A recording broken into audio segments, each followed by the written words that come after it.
সম্মানিত দর্শক শ্রোতা, কয়েকদিন আগে ঘটে গেল বাংলাদেশে এক অত্যন্ত দুঃখজনক ঘটনা। সেটা হচ্ছে এক প্রবাসীকে মেরে এয়ারপোর্টে রক্তাক্ত করে ফেলেছে একজন আনসার, যেটা কোনোভাবেই মানা যায় না, কোনোভাবেই সহ্য করা যায় না। আমি একজন প্রবাসী হিসেবে আমি বলতে চাই, ফের যদি কোনো প্রবাসীর উপর কোনরূপ কোনো অত্যাচার হয় তাহলে সেটা সহ্য করা হবে না, একেবারেই সহ্য করা হবে না। যদি বাংলাদেশ সরকার এটা বন্ধ করতে না পারে, সেই এয়ারপোর্টে অন্যায় অত্যাচার সহ, এবং বাংলাদেশের প্রত্যেকটা প্রত্যন্ত অঞ্চলেও দেখা যায় প্রবাসীদের উপরে বিভিন্ন রকম অন্যায় অত্যাচার হয়। প্রবাসীদের জমা জমি ঘর বাড়ি দখল করে নেয় অন্যরা, প্রবাসীকে মিথ্যা মামলা দিয়ে আক্রান্ত করে রাখে, বিভিন্নভাবে অত্যাচার নির্যাতন করে, সেগুলোকে আর সহ্য করা হবে না। যদি সরকার এগুলো বন্ধ করতে না পারে তাহলে সমস্ত প্রবাসীরা এক হয়ে আবারও রেমিটেন্স শাটডাউন করে দিতে বাধ্য হবে। কারণ প্রবাসীদের অধিকার প্রবাসীরা যদি না পায়, তাহলে এই যে পুরা প্রায় 20 লক্ষ মানুষের ভরণ পোষণের দায়িত্ব নিয়েছে প্রবাসীরা, এই প্রায় 1 কোটির উপরে প্রবাসী আছে সারা পৃথিবীতে, তারা তাদের নিজেদের সুখ শান্তি সব বিসর্জন দিয়ে দেশের জন্য, জাতির জন্য, পরিবারের জন্য এই যে তারা প্রবাসে বসে যে অক্লান্ত পরিশ্রম করে যাচ্ছে, নির্মম যন্ত্রণার শিকার হয়ে তারা এখানে দিনাতিপাত করতেছে, তার কোনো মূল্যায়নই করতেছে না জাতি, না কোনো সরকার। রাজনৈতিক সরকারগুলো তো করেই নাই। এখন যে অন্তর্বর্তীকালীন সরকার এসেছে, তাদের আমলেও দেখা যাচ্ছে সে একের পর এক প্রবাসীদের উপর অন্যায় অত্যাচার চলেই যাচ্ছে। এমনকি এয়ারপোর্টে ব্যাগ কাটা থেকে শুরু করে বিভিন্ন রকম ভাবে এই অন্যায় অত্যাচার অচিরেই বন্ধ করতে হবে, এবং সরকারকে ঘোষণা করতে হবে তার নির্বাহী ক্ষমতা দিয়ে, যদি প্রবাসীদের উপরে কোনরূপ কোনো অন্যায় অত্যাচার হয় তাকে কোন ধরনের শাস্তি দান করবে সরকার, সেটা সরকারকেই নির্ধারণ করতে হবে, এবং অতি শীঘ্র সেগুলোকে প্রচার করতে হবে সরকারের মাধ্যমে। নয়তো প্রবাসীরা যেহেতু নিরাপদ নয় নিজের দেশে, তাহলে প্রবাসীরা কেন টাকা পাঠিয়ে দেশের রেমিটেন্সকে শক্তিশালী করে রাখবে? যে দেশ প্রবাসীর টাকায় বৈদেশিক ঋণ পরিশোধ করে, যে দেশ প্রবাসীর টাকায় বেঁচে থাকে, আর সেই প্রবাসীরাই এতটা অবহেলিত, অত্যাচারিত, নির্যাতিত, এটা মানা যায় না। ফের যদি কোনো প্রবাসীর উপরে কোনরূপ কোনো অত্যাচার হয়, অন্যায় হয়, তাহলে আর মানা হবে না। আমি একজন প্রবাসী হিসেবে বলতেছি।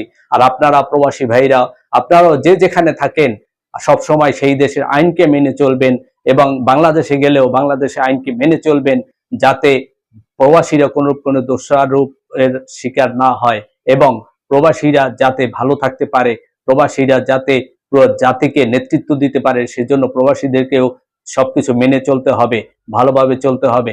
আর প্রবাসীদের যে দুঃখ কষ্ট, প্রবাসীদের যন্ত্রণা একটাবার চিন্তা করুন। আপনারা যারা দেশে আছেন, ভালো খান খারাপ খান যেভাবেই থাকেন, তারপরও দিন শেষে আপনি আপনার সন্তানকে কোলে তুলে আদর করতে পারতেছেন, আপনি আপনার মা ভাই বোন স্ত্রীর সাথে একত্রে দেশে একই ঘরের ভিতরে থাকতে পারছেন, এবং একরকম সুখী দিন কাটাচ্ছেন। কিন্তু প্রবাসীরা কি রকম আছে একটাবার চিন্তা করেন। প্রবাসীর সন্তান আছে দেশে, প্রবাসী থাকে বিদেশে, শুধুমাত্র ফোনে একটু কথা বলে, আব্বু আব্বু বলে আদর করতে চায়, আদর চায়। সেই প্রবাসীদের কষ্ট আপনারা বুঝবেন না যারা দেশে আছেন। সুতরাং প্রবাসীদেরকে সম্মান করতে শিখুন। আর এই সম্মান শুধু প্রবাসীদের জন্য নয়, আপনারা যদি দেশে যারা আছেন বা আমরা যারা আছি দেশি, যদি প্রত্যেকে সম্মান করি, তাহলে আমার দেশকে সম্মান করবে বিদেশিরা।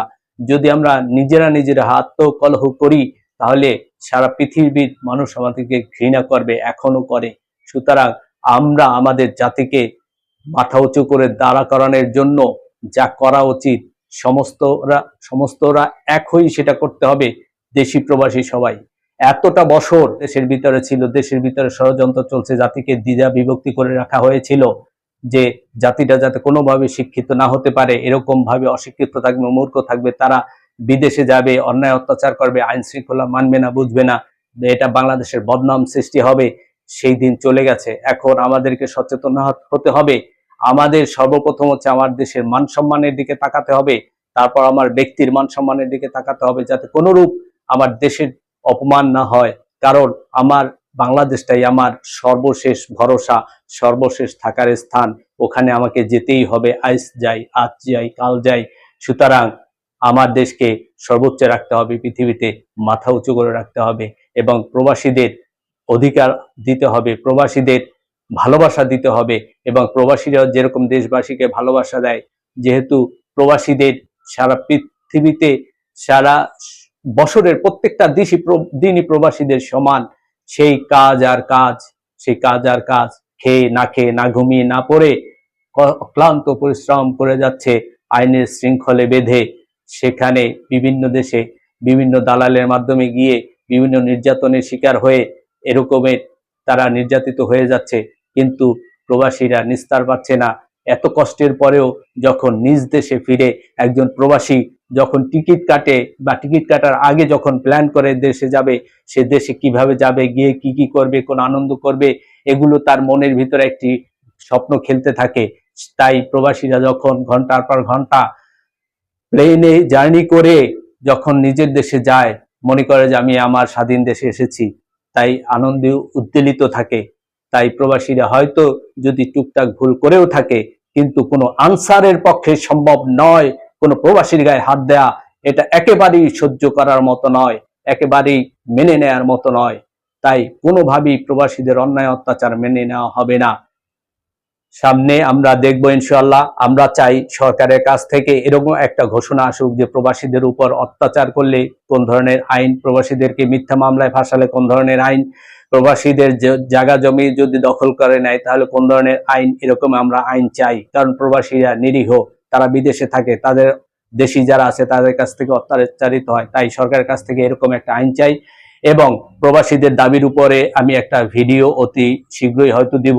আপনারা সবাই আমার এই ইউটিউব চ্যানেল আমার দেশে আমার মা এবং আমার এই ফেসবুক পেজ আমার দেশে আমার মা, এটা আপনারা সবাই সাবস্ক্রাইব করে এবং ফলো করে আমার সাথে থাকবেন। এবং আমি যে পরবর্তীতে যে ভিডিওটা দেব প্রবাসীদের অধিকারের উপরে, সেই অধিকারের উপরে যে ভিডিওটা, সেটাকে আপনারা সবাই শেয়ার করে জানিয়ে দিবেন এবং সাথে সাথে এই ভিডিওটা আপনারা সবাই সব প্রবাসীদের হাতে পৌঁছে দেন, যাতে আমরা প্রবাসীরা সচেতন হতে পারি, যাতে আমরা প্রবাসীরা ঐক্য হতে পারি, যাতে আমরা প্রবাসীরা নিজেদের অধিকার নিজেরা আদায় করে নিতে পারি। সেজন্য এই ভিডিওটা আপনারা সবার হাতে পৌঁছে দেন, যাতে আমরা সচেতন হতে পারি।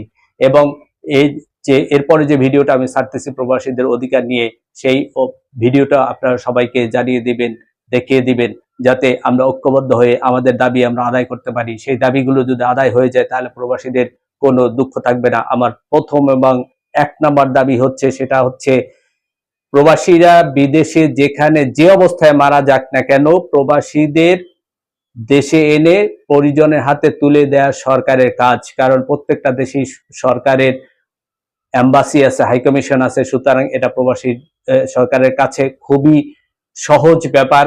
সরকারের নিজস্ব বিমান আছে, বাংলাদেশ বিমান আছে। সুতরাং এটা সরকারের জন্য খুবই সহজ ব্যাপার, যেটা সাধারণ প্রবাসীদের জন্য সহজ ব্যাপার না। তাই এই দাবি থাকবে আমার প্রথম এবং প্রধান দাবি। এই দাবিকে মেনে নেওয়ার জন্য সবাই মিলে একত্রে আন্দোলন করতে হবে, যাতে প্রবাসীদের দাবি পূরণ হয়, আদায় হয়। ধন্যবাদ সমস্ত প্রবাসীদের জানাচ্ছি সালাম, এবং সাথে সাথে দেশবাসী আছে জানান, তাদেরকে আমি ধন্যবাদ এবং সালাম জানাচ্ছি। আসসালামু আলাইকুম ওয়া রাহমাতুল্লাহি ওয়া বারাকাতুহু।